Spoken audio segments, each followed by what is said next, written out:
করুন bell icon. মানে আমি তোমায় সকাল সকাল কোন অলক্ষণে কথা বললাম রানী? আমি তো কিছুই বুঝতে পারছি না। বললেন না, অলক্ষণে কথা বললেন না। ভুলে যাবেন না, আমি আপনার রানী, এই কৃষ্ণনগরের রানী। আমি তো তোমায় একটু কোনো কথা নয়, নিজের কাজ নিজে করুন, বুঝলেন? অন্দরমহলে আমার অনেক কাজ আছে। নিজের কাজ নিজে করব? আমি তোমার স্বামী, আমি তোমার কাছে এইটুকু আবদার করতে পারি না? হ্যাঁ,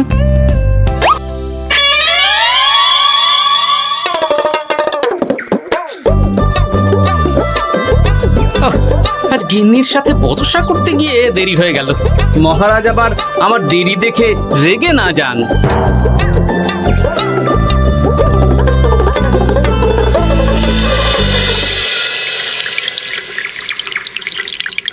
হ্যাঁ, তুমি কথাটা খুব একটা মন্দ বলনি মন্ত্রী। এতে রাজ্যবাসীরও উপকার হবে আর রাজকোষেরও খুব একটা চাপ পড়বে না। তাহলে মহারাজ সব ঘরে ঘরে এই বার্তা পৌঁছে দিই। কি এত বড় সাহস তোমার? আমার মুখে মুখে কথা বলছো? যাও, বেরিয়ে যাও বলছি আমার চোখের সামনে থেকে। তোমায় আর দেখতে চাই না। আমি আবার কি বললাম মহারাজ? কি বললে মানে? কি বলতে বাকি রাখলে শুনি? বলছিলাম কি, অপরাধ নেবেন না মহারাজ, সেনাপতি তো। চুপ, একদম চুপ। আমি মরছি নিজের জ্বালায় আর তুমি ওই ভুল ভাল বলে আমার মাথা বিগড়ে দিতে চাইছো? মহারাজ রেগে আগুন, এই ছিলেন ঠান্ডা, এই তো মুখে হাসি ছিল, এখন হাতে ডান্ডা। কি বললে কবি? তুমি আমায় অপমান করলে? যাও, এক্ষুনি তোমরা সবাই দূর হয়ে যাও আমার সামনে থেকে। কাউকে চাই না আমি। এই মুহূর্তে রাজসভা আমি শূন্য দেখতে চাই, না হলে আজ সব কটার গর্দান নেব আমি। যাও বলছি।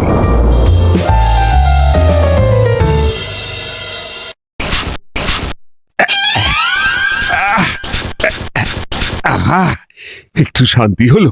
ভেবেছিলাম রাজসভায় করব তাই রে নাই রে, রাজা দিলেন ঘাড় ধাক্কা, এখন সবাই বাইরে। সে তো তোমার জন্য, তুমিই তো বেমক্কা একটা এমন কবিতা বললে। কেন এইভাবে চড়ছেন মন্ত্রী মশাই? দোষ তো আপনারও। আপনি তো কি একটা বলে রাজা মশাইয়ের মাথা গরম করে দিলেন। আমি আবার কি বলেছি? আরে মহারাজ তো সেনাপতির ওপর রেগে গেলেন। আরে বাবা, আমি আবার কি করলাম? পণ্ডিত মশাই কি সব বলে দিলেন, তখনই তো মহারাজ। এই আমার নামে একটা অসাধু বাক্য বললেই আমি কিন্তু। এ কি কাণ্ড! কৃষ্ণনগর রাজসভার সভারত্নরা বাইরে বের হয়ে কি মহা হট্টগোল শুরু করলেন। মহারাজ সবাইকে একসাথে ঘাড় ধাক্কা দিয়েছে। ওরে বাবা, এতগুলো ঘাড়ে রাজামশাই একসাথে ধাক্কা দিলেন কিভাবে?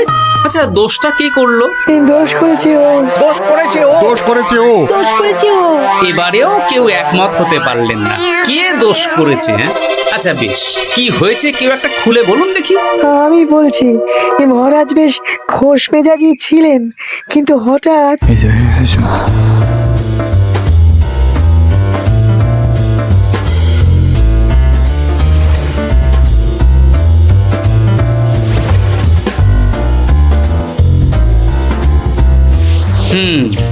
এই কাণ্ড!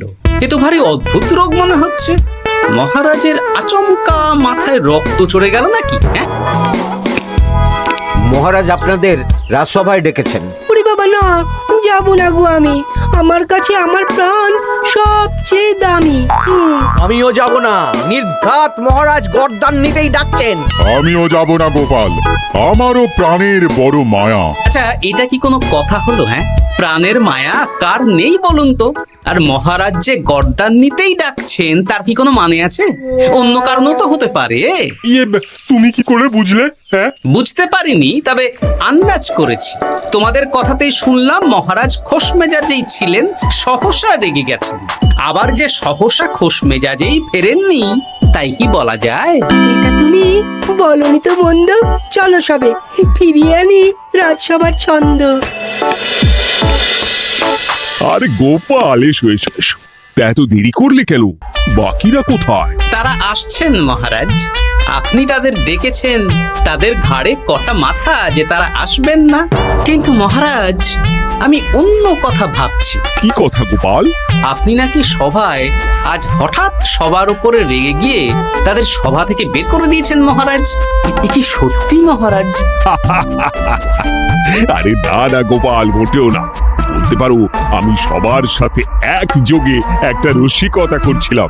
আমি দেখছিলাম সবাই আমার রসিকতা কেমন বুঝতে পারে। তাই নাকি? আসলে তুমি ছিলে না বলেই এরা কেউ আমার রসিকতা ধরতে পারেনি। এ কি সত্যি মহারাজ? আপনি সত্যি আমাদের উপর কোনো রাগ করেননি? হুম, এ কি এই সব কিছুই আপনার রসিকতা ছিল? ও মা, তাই নাকি মহারাজ? এই যে আপনি শুনিয়ে দিলেন কথা কড়া কড়া, সবকিছুই ছিল আসলে নিছক মজা করা। আহ, আবার যত সব বাজে বকছো তোমরা। এত কথা কেন? তোমরা কেউ আসলে মহারাজ কৃষ্ণচন্দ্রের রাজসভার যোগ্য নও। যাও যাও, দূর হয়ে যাও। কিন্তু মহারাজ, এই যে আপনি বললেন। আহ, তুমি সবার আগে যাও তো। তুমি হলে সব নষ্টের গোড়া। যাও বলছি, আমার আর ভালো লাগছে না। যাও। জব বাবা।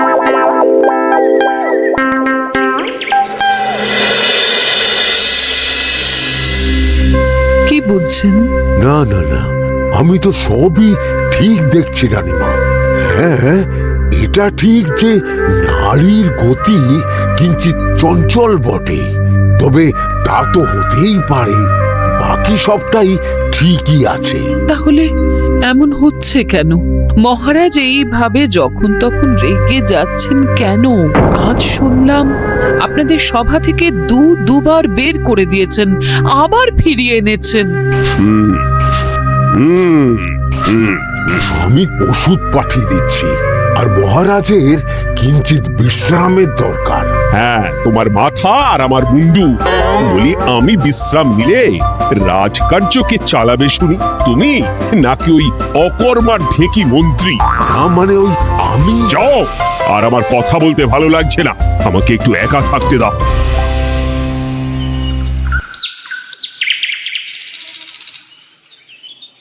ব্যাপারটা কি বুঝলে গোপাল?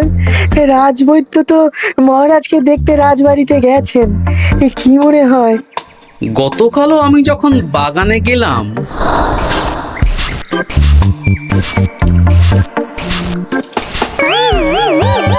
গোপাল, তোমার কি মনে হয় মহারাজকে কোন রোগে ধরেছে?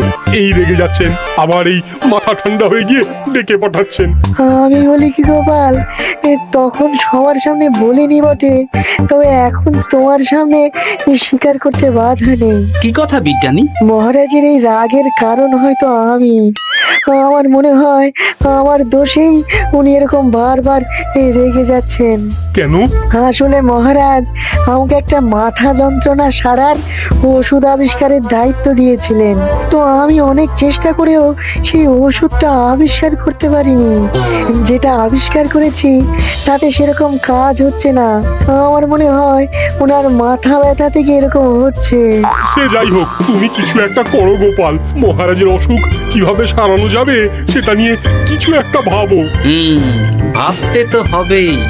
আজ সন্ধেবেলায় তুমি তোমার বাড়িতে বাকি সভাসদদের ডেকে আনো, আমি সমাধান সঙ্গে নিয়ে সময় মতো চলে আসবো। আচ্ছা বেশ, তাই হবে। আমি এখনই বাকিদের খবর দিয়ে দিচ্ছি। আর বিজ্ঞানী, একটু এদিকে এসো তো, একটা কথা আছে।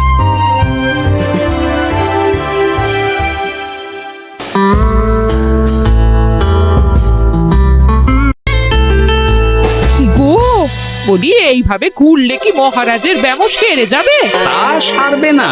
তার চেয়ে এক কাজ করি, কিছুটা আলু আর ছোলা সেদ্ধ করেছি, তার সাথে নুন, লঙ্কার গুঁড়ো আর লেবু দিয়ে মেখে আলু কাবলি বানিয়ে দিই, কি বলো? হ্যাঁ, দাও দাও দাও, মন্দ হয় না। মহারাজের মন উচ্চাটন, তার কি কারণ? মাঝে মাঝে আসছেন আর মহারাজ রেগে আগুন হয়ে যাচ্ছেন, আবার যেই সে ব্যামো ঠিক হয়ে যাচ্ছে মহারাজ সেই আগের মতন। তার উপর আবার সভাসদেরা মনে করছে তাদেরও কোনো দোষ আছে। তাহলে দুয়ে দুয়ে চার করতে হবে, কিন্তু কিভাবে কিভাবে কিভাবে? এই নাও আলু কাবলি খেয়ে পেট ঠান্ডা করে নাও দেখি। হ্যাঁ, বেশ কিছুদিন আগে বিজ্ঞানী লেবুর রসের জাদুর কথাই তো বলছিল। আচ্ছা গিন্নি, তুমি তোমার বিয়ের সময় তোমার বাবার মুদির দোকানের একটা কাঠের ছোট বাক্স পেয়েছিলে না, যাতে শ্বশুর মশাই মোহর রাখতেন? উমা, সে বাক্স তো ঝুলকালি মেখে আছে গো, তা দিয়ে তোমার কি হবে? ঝুলকালি লেগেছে? বাবা বাবা বাবা, তাতে তো আমার কাজ আরো ভালো হবে। যাও যাও যাও, নিয়ে এসো দেখি। আমি ততক্ষণে বেশ খানিকটা অদৃশ্য কালি বানিয়ে ফেলি। না না, আমি তো বলছি মহারাজের কোনো রোগ নেই, সামান্য উদ্বেগ ছাড়া আর কোনো সমস্যাই নেই মহারাজের। তাহলে মহারাজ আমাদের এই তুর্কি নাচন কেন নাচাচ্ছেন শুনি, মস্করা করে? তাই তো উত্তর জানা চাই তো। আর এই যে এত জরুরি তলব পাঠিয়ে গোপাল আমাদের ডেকে পাঠালো, তার তো টিকিরও দেখা নেই। গোপাল কি করবে শুনি? যে রোগ আদপেই নেই সেই রোগ কিনা ওই গোপাল ছাড়াবে? আমার তো বিশ্বাসই হয় না। বিশ্বাসে মিলায় বস্তু, তর্কে বহু দূর, তাই না মন্ত্রী মশাই? পেলে গোপাল, মহারাজের রোগ সারাবার কোনো উপায় পেলে? আচ্ছা গোপাল, রাজবৈদ্য বলেছেন মহারাজের কোনোই অসুখ নেই, তা তুমি কি সারাবে শুনি? হ্যাঁ, রোগ হয়তো রাজবৈদ্য মশাই ধরতে পারেননি, কিন্তু কিছু তো আছেই যার জন্য মহারাজ এমন আচরণ করছেন, তাই না? তা তুমি বলো না মহারাজ এমন কেন করছেন, আর কি তার সমাধান? এক এক করে বলি। আমি ভেবে দেখলাম এর জন্য আমরাই দায়ী। বলো কি? আমরা সবাই কোনো না কোনো সময়ই মহারাজের রাগের কারণ হয়েছি, তাকে আঘাত দিয়েছি, বিষণ্ণ করেছি। ইচ্ছে করে করিনি হয়তো, কিন্তু করেছি।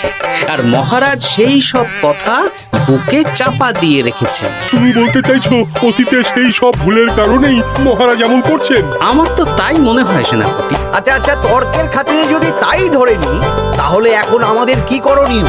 আমরা তো কাল যন্ত্রে চেপে অতীতে ফিরে যেতে পারবো না যে সেই সব ভুলগুলো শুধরে দেব। তা হয়তো হবে না, কিন্তু কিংকর্তব্য বিমূঢ় বাবার আদেশ যদি মানি, তাহলে এই সমস্যার সমাধান সম্ভব মন্ত্রী মশাই। কি বললে? ত্রিকালজ্ঞ বাবা কিংকর্তব্য বিমূঢ়, সে আবার কি গোপাল? আছেন একজন জ্ঞানী ব্যক্তি, আমার খুব পরিচিত। তার দেওয়া একটা উপদেশ আমার জানা আছে।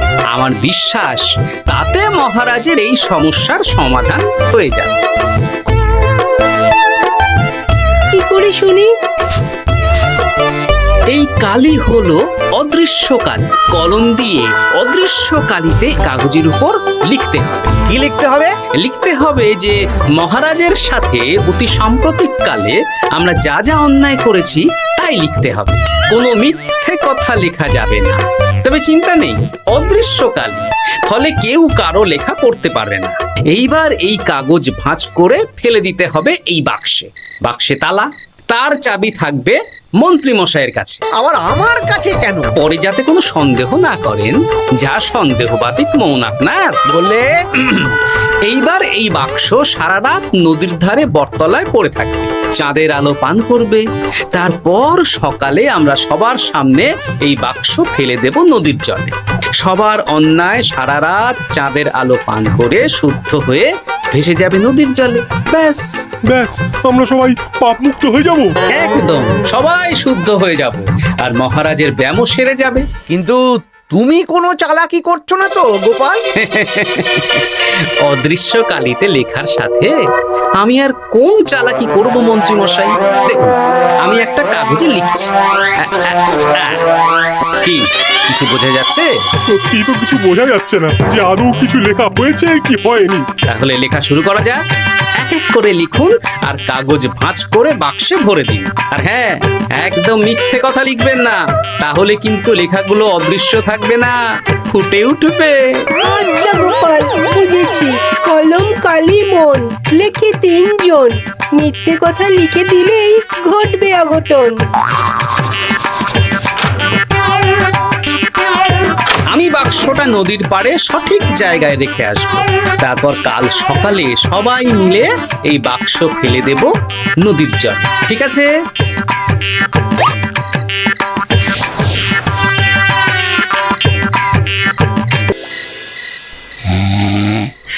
কথায় আছে, মনে যা আসে বলে যাও, ভুলেও লিখো না, তাহলেই বিপদে পড়বে। এদিকে কেমন সবাই নিজের নিজের দোষ লিখে বাক্সে ফেলে দিয়েছে। ভাগ্যিস আমি সবার লেখা কাগজগুলো রাতের অন্ধকারে বের করে আনলাম।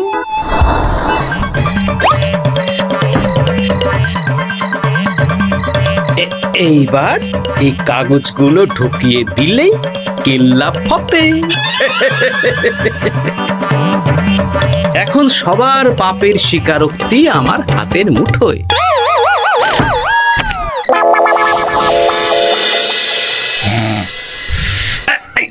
আরে, ও মা গো, ও বাবা গো, ভগিনী, বলি নাক ডেকে তো ঘুমোচ্ছ, আর পিঠটা একটু চুলকিয়ে দাও দেখি। এই জন্যই তো মাথাটা যায় গরম হয়ে। আরে, এই সহজ ব্যাপারটাই তো আমি বুঝতে পারিনি। মহারাজের অসুখটা হলে এই। যাক, এই রাতের বেলাতেই একসাথে একটা ঢিল পেয়ে গেছি। এক ঢিলে মারবো দুই পাখি। রাজার অসুখও সারবে, আবার সব কটা পাজি শায়েস্তাও হবে।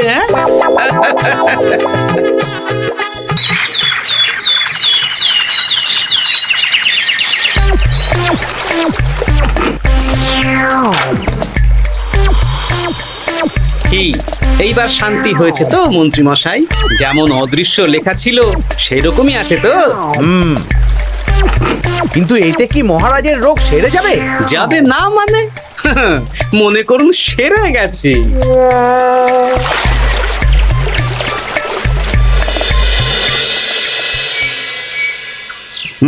তাহলে আজকে সভার কাজ শুরু করা যাক। ক্ষমা করবেন মহারাজ, সবার কাজ শুরু করার আগে একটা দরকারি কাজ আগে করা দরকার।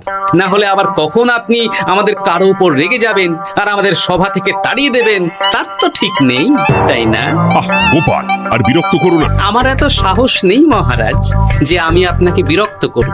আমি তো জানি নিজের পিঠ যখন নিজে চুলকোনো যায় না, আর কেউ থাকে না সেই পিঠ চুলকিয়ে দেবার মতো, তখন কিরকম বিরক্তি জেগে ওঠে, তাই না মহারাজ? এ কি গোপাল, তুমি এত কিছু কি করে জানো? জানাই তো আমার কাজ মহারাজ। আর এও জানি যে আপনার এই বিরক্তির পেছনে সভাসদগণের ভূমিকা ঠিক কি। তার মধ্যে তুমিও আছো গোপাল, তাই না? আছি, পুরো মাত্রায় আছি মহারাজ। তবে হ্যাঁ, আমি কিন্তু তাই বলে রাজকোষের হিসেবে গোলমাল করে মহারাজের কোপের কারণ হইনি মন্ত্রী মশাই। কি গোপাল আন্দাজে বলছে? না হলে কাল অদৃশ্য কালিতে আমি কি লিখেছি সেটা জানলো কি করে? আমি যা লিখেছি সেটাও কি গোপাল পড়ে ফেলেছে নাকি? যাকে পড়লেই বাকি, সব লেখা তো ওই নদীর জলে ভেসে গেছে। আমি যে লিখেছি তার প্রমাণ কি? তবে আর চিন্তা নেই মহারাজ, সমস্যার সমাধান হয়ে গেছে।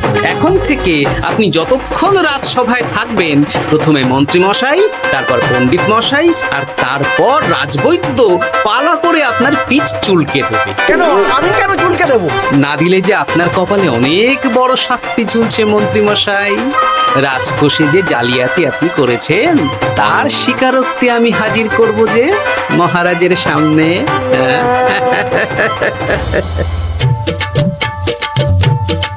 এই নিন মহারাজ, মন্ত্রী মশাইয়ের পাপের স্বীকারোক্তি। আপনি আগে মন্ত্রী মশাইয়ের লেখাটা পড়ুন, তারপর একে একে সকলের স্বীকারোক্তি দিচ্ছি। এ কি মন্ত্রী, তুমি রাজকোষ থেকে 500 মোহর চুরি করেছ, আর তার বদলে সেই হিসেব তুমি পুকুর পাড় বাঁধানোর খরচ হিসেবে দেখিয়েছ। এই সেরেছি, এটা ফুটে উঠলো কি করে? সে অনেক কাণ্ড মন্ত্রী মশাই, বাকিদের সবারটাই আছে, এত জেনে কাজ কি? না না, জানতে তো হবেই। তাহলে শুনুন, এই অদৃশ্য কালি আসলে লেবুর রস। গতকাল রাতে আমি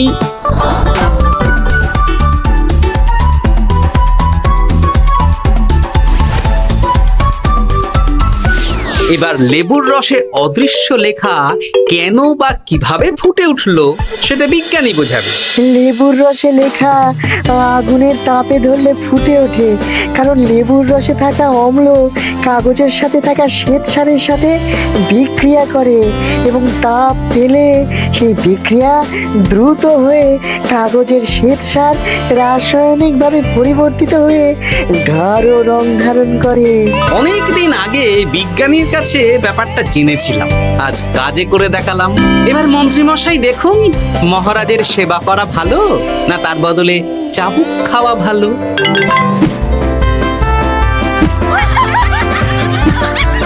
ওরে বাবা, না না, উহ! আগে যেমন বুনো ওল তেমনই তো বাঘা তেঁতুল হবে মন্ত্রীমশাই। যা, রাজামশাইয়ের মেজাজ আবার বিগড়ে যাওয়ার আগেই কাজ শুরু করে দিন ও বাকিদেরকে সেবা করার সুযোগ করে দিন। আজ থেকে ভুল হলে শুধরে নেব ভুলকে। মন্ত্রীমশাই মহারাজের পিঠ দেবে চুলকে।